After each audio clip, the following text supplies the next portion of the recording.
Part 1. After teleporting into the treasury, the first thing Ains saw was countless lights glittering in the air, like stars in the sky. The ceiling was so high that one would have to strain to see its heights, and its walls were so broad that they exceeded the range of one's vision. The vast room they defined was filled with dazzling treasures. In the center of the room was a heaping pile of gold coins and gems, so immense that it resembled a mountain range. Even the amount which could be seen to be counted was but a tiny fraction of the actual sum. In addition, there were masterfully made works of art buried in the mountain of gold. A quick glance revealed a golden mug, a scepter encrusted with all manner of gemstones, a crystal pitcher, an animal pelt which emitted a platinum radiance, an exquisitely woven tapestry made with thread of gold, a pearl-colored ocarina, a fan made of rainbow-colored feathers, a mask made from animal hide, and many, many more. Needless to say, they were but the tip of the iceberg. There were hundreds more such articles buried within that gigantic heap of riches. As his followers beheld this literal mountain of treasure, Ains could hear whispered gasps of awe from them. It would seem the voices came from two people. 66%, huh? Ains looked behind him, at the three women waiting for orders. Albedo had shed her armor and changed back into her white dress. There was a look of genuine admiration on her beautiful face as she looked around her surroundings. A similar expression adorned the face of Yuri Alpha, the maid to whom he had given his ring upon returning to Nazareth. Only one of them was unlike the previous two. That person did not gasp in awe, but instead watched Ains in silence. Her face was a work of sculpted beauty. Only one of her eyes, which radiated a cool glow like a cut emerald, was visible, the other being covered up by an eye patch. Her strawberry blonde hair gleamed as it reflected the starlight, which shone from the ceiling. She was a heteromorphic being, of the kind known as automatons. Her name was CZ-2128 Delta, or Shizu for short. As a Pleiades battle maid, she was dressed similarly to Narbril and Yuri. However, the biggest difference in her outfit from the others was that all her accessories were done up in an urban camouflage pattern, while her skirt had a cute 1-yen sticker on it. In addition, she had a firearm of some sort at her waist, attached to her belt like a sword. Incidentally, that magic gun, the automaton race, and Shizu's job class of gunner had all been added to the game after the large-scale update called Valkyrie's Downfall. Yuri adjusted her lensless black spectacle frames. She seemed unable to abide the mess around her, given her sense of duty as a maid. Then, she asked, Ains-sama, may I ask why these treasures have not been tidied up? Even if there are protective spells in effect, this is hardly an ideal storage method. You have but to command us, and we will immediately begin tidying. Look closely around you one more time. Yuri looked around, taking about the time of a single breath, and then she apologized. My sincerest apologies. Please forgive my lack of insight. Pay it no heed. However, the fact is that the items buried within the gold pieces are hardly valuable. The places where Ains had looked and where Yuri's eyes had followed were the reason for her apology.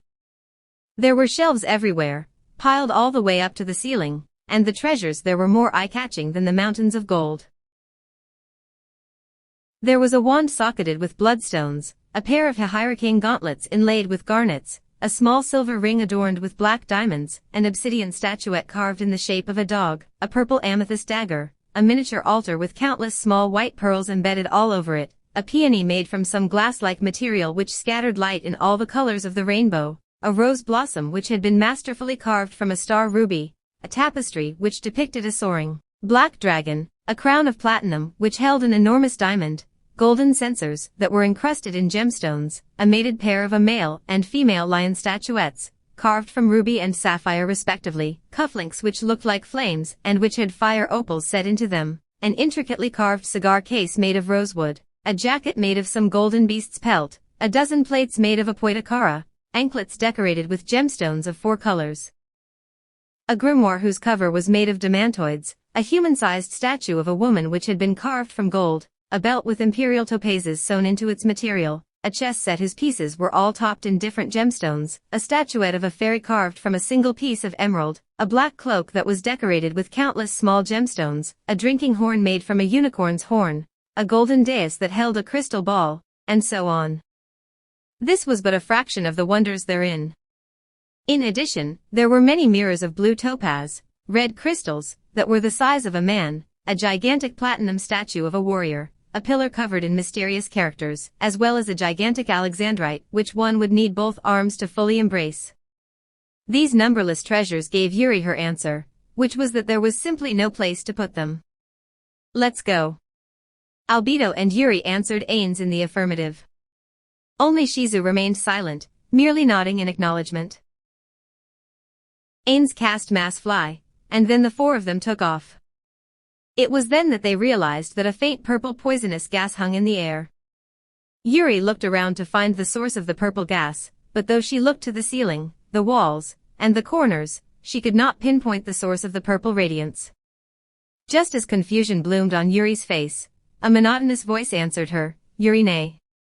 Powerful magic toxin in the air. Eh?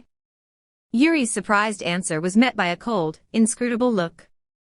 That look came from Shizu's calm green eye, which was devoid of any emotion. One would not be able to pick up any emotion from those eyes. Shizu had a beautiful face, but if one were to be ungenerous, one could call it an actor's mask. After all, Shizu was an automaton. She would not show any emotions, indeed, that was how she had been programmed. Blood of Jormungandr? As Shizu named that most potent of poisons, Ains replied, that's correct. I didn't tell you, but the air in the treasury is toxic. Anyone without poison immunity, or items granting it will die within 3 steps. Would that be why you chose me, forgive me, why you chose the 3 of us to accompany you? Indeed it was. Yuri, who was adjusting her glasses, was a Dullahan, while the stiff-faced Shizu was an automaton. The 2 of them were heteromorphic beings who were immune to poison, as part of their racial features. Albedo was a demon, and did not naturally possess a resistance to poisons, but she had another way to render herself immune to them.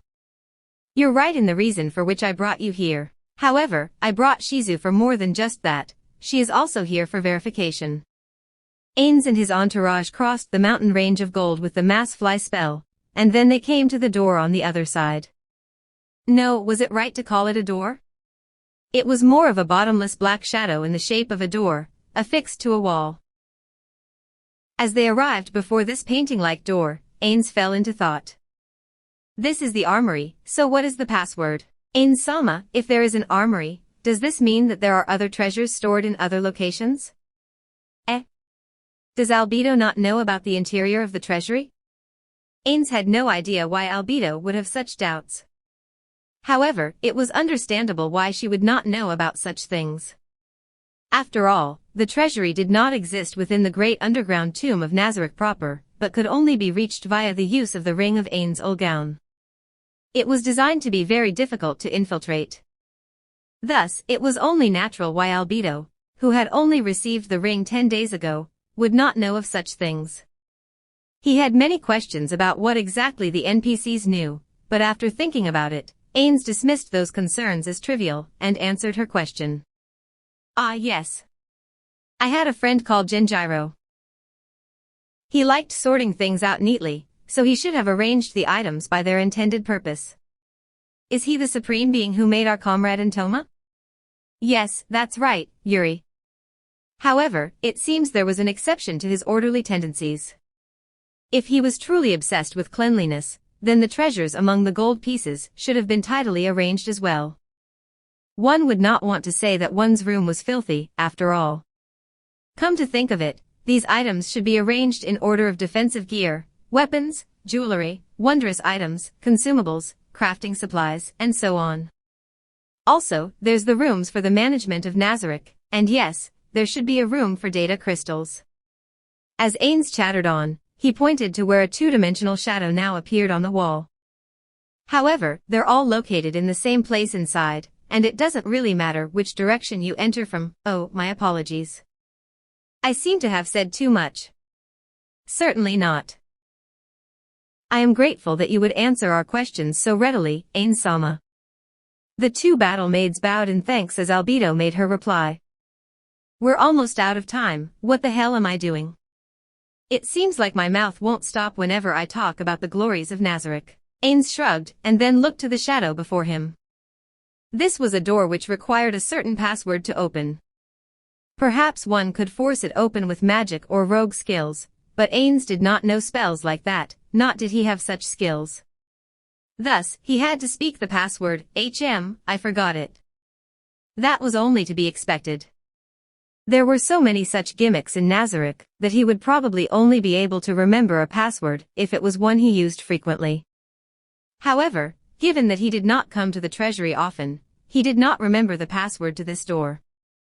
He had only come here when paying for the upkeep costs of Nazarick with the money he had earned, and that had been years ago. Since he could not remember the password, Ains spoke a master password, all glory to Ains Ulgaun. In response, the jet-black door displayed a series of words, ascendit a terra in colum, iterump descendit in terram, et recipit vim superiorum et inferiorum. TL note, this is an excerpt from the Emerald Tablet, aka the Tabula Smaragdina. Tabula Smaragdina-san really was a perfectionist. Albedo reacted to those words which Ains could not help but mention. Ains thought of one of the people who had designed the tricks and traps used by Ains Ulgaun. He had a hand in designing about 20% of the smaller mechanisms throughout the great underground tomb of Nazarick. His abnormally intricate designs consumed much of Nazarick's free data capacity, which caused the other members to complain about being unable to indulge themselves. Thus, he took responsibility for his actions and paid for many cash items to expand said data capacity. Ains studied the words which appeared. This must be a hint for the password, but what could it mean? He racked his brains, taking his time to plumb the depths of his mind for the answer. Soon, Ains finally found the password, which slumbered within his memories. It should be, by this means you shall acquire the glory of the whole world, and so you shall drive away all shadows and blindness, am I correct? As Ains said this, he looked to Shizu with questioning eyes. Shizu nodded in response to him. She had been made by one of his friends who had worked on different mechanisms from Tabula Smaragdina. Shizu's backstory had been written so that she would be familiar with the bypassing of Nazarick's mechanisms. This was why she could easily solve that password hint. However, Ains had not asked her for help, because he wanted to indulge the selfish desire to open the door through his own efforts. The great underground tomb of Nazarick had been brought to life when it came to this new world. Therefore, he wanted to be the first to set his feet here, much like how men wanted to leave their footprints on freshly fallen snow. It was that desire which drove Ains to open the door on his own. As though in response to Ains' wishes, the shadow door collapsed into a single point. Soon, the shadow was gone, leaving a fist-sized sphere of blackness floating in the air. Now that the shadow had vanished, one could see into the tunnel that had been left behind. This was an orderly place, completely unlike the previous area. The best way to describe it would be something like a display from a museum. The dimly lit room was very long and stretched ever inward. The ceiling was about 5 meters above the ground, a height which was clearly not designed with humans in mind, while it was about 10 meters from one wall to the other. The ground was made of tightly fit, shiny black stone blocks, and it looked like a single gigantic stone slab. Neat rows of countless weapons were arrayed on the walls to Ains' left and right, making an impressive display. I'm going in. Ains entered the armory without waiting for his 3 followers to respond. What awaited the 3 of them were broadswords, greatswords, estocks, flamberges, scimitars, podas, shotels, kukris, claymores, short swords, sword breakers. Of course, swords were not the only weapons here. There were one-handed axes, two-handed axes, one-handed bludgeons, javelins, bows, crossbows. Just the types alone were almost uncountable. In addition, there were many unrealistic weapons here that stretched the definition of actually being called weapons. Those were the kind that could not possibly be sheathed, or which were more decorative than useful, and so on. No, these weapons were in the majority. Almost none of them were made of anything as ordinary as mere steel. There was a sword with a blade of blue crystal, a pure white sword with gold inlays and engravings, a black sword with purple runes along its body, and even a bow that seemed to have been strung with pure light. Then there were other weapons that looked dangerous even at a glance. There was a two-handed axe whose blade constantly dripped fresh blood. Tormented faces appeared and vanished on the black metal of a gigantic mace. There was a lance that resembled human hands clasping each other. And then there were many more weapons like these, in amounts which defied easy counting. One could guess that most of them were magic weapons, but the exact effect each of them had was a mystery. One might be able to guess at the purpose of a sword whose blade flickered like a flame, but it was impossible to know the abilities of a sword whose blade looked like a whip and which wriggled like a centipede. The group looked at these weapons on either side as they silently walked through the armory. Before long, about 100 meters and thousands of weapons later, they reached their destination, which was a rectangular room. It might have been used to receive guests, since there was a table and sofa set in the middle of the otherwise empty room. There were other passages visible to the left and right which looked similar to the one through which Ains and company had entered. There was only one route which led further on, in contrast to the way they had entered. The atmosphere of that way was also dramatically different. If the previous room had been like a museum, then the next one was like a tomb. The height of the room was about the same as the previous one, but the dim interior extended further in. It was hard to tell due to the angles, but it looked like there was a large niche set into the wall, with something placed within it. After hearing the sounds of surprise from behind him, Ains said, "Within lies the mausoleum." "The mausoleum? Albedo, do you not know the name of that room?" "Well, I did pick that name myself. If it's like this, Albedo might not even know the name of the treasury's guardian. Then, do you know of Pandora's actor?" "Yes, I do. As the guardian overseer, I am aware of his name and appearance. Pandora's actor is the area guardian of the treasury, and his abilities are on par with myself and Demiurge. Other than managing the treasury, his purpose is also to prepare the currency needed to activate Nazaryk's defense network. In other words, he is a treasurer. That's pretty much it. However, that is not all. That fellow, before Ains could finish, he was interrupted. The three NPCs turned to look at one of the other passages and saw an entity there. That being had a bizarre appearance. While it had a man's body, its head was that of a distorted squid. The right side of its head was half covered in a twisted, tattooed letters, which resembled the ones that had floated up on the door just now. Its skin was like that of a corpse, with purple blotches amidst a ghastly white color, and it was covered in some sort of sticky slime that gave off a bizarre sheen. Webs of skin grew between the long digits of its four-fingered hands. Its body was covered in a shiny, form-fitting black leather outfit studded with silver jewelry.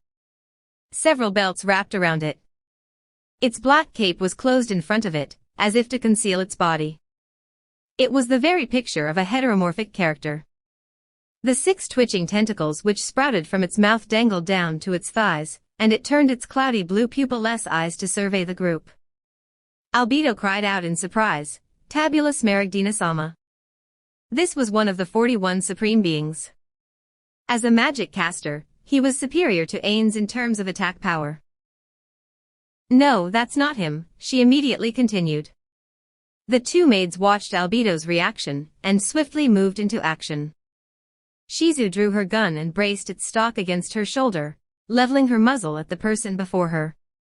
Yuri clenched her fists in front of her chest, and punched her gauntlets together, which made a sound like a ringing gong. Then, she slid next to Albedo's side, in front of Ains and Shizu. Ains was a magic caster while Shizu was a gunner, neither of whom did well in close combat. Thus, this was the ideal position for her to be in order to cover for them.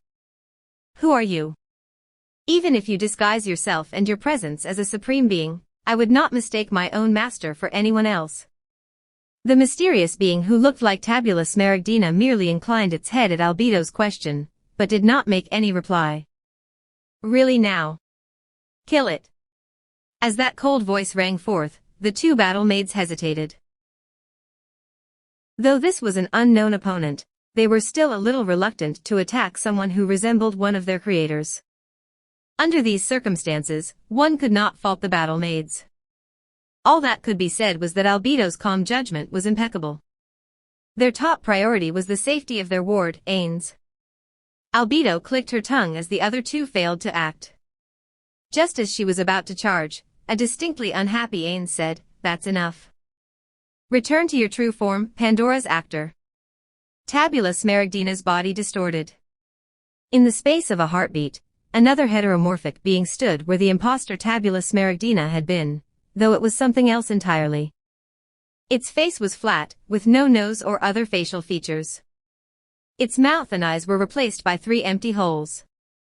There were no eyeballs, teeth, or a tongue, just 3 black holes which looked like they had been drawn on by a child with a black marker.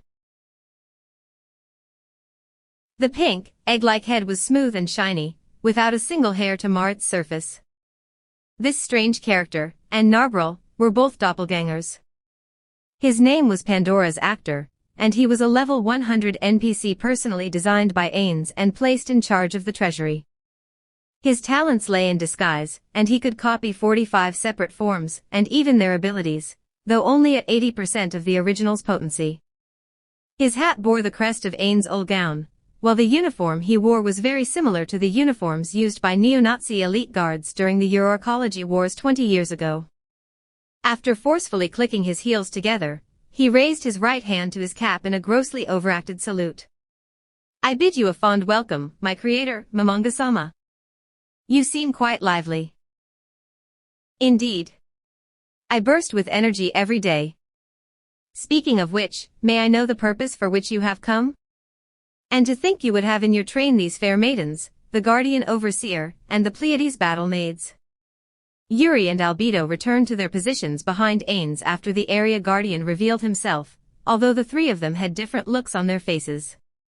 Yuri, who took pride in her position as one of the Pleiades, adjusted her glasses and seemed displeased at being called a fair maiden. She looked as though she wanted to say something, though ultimately she did not.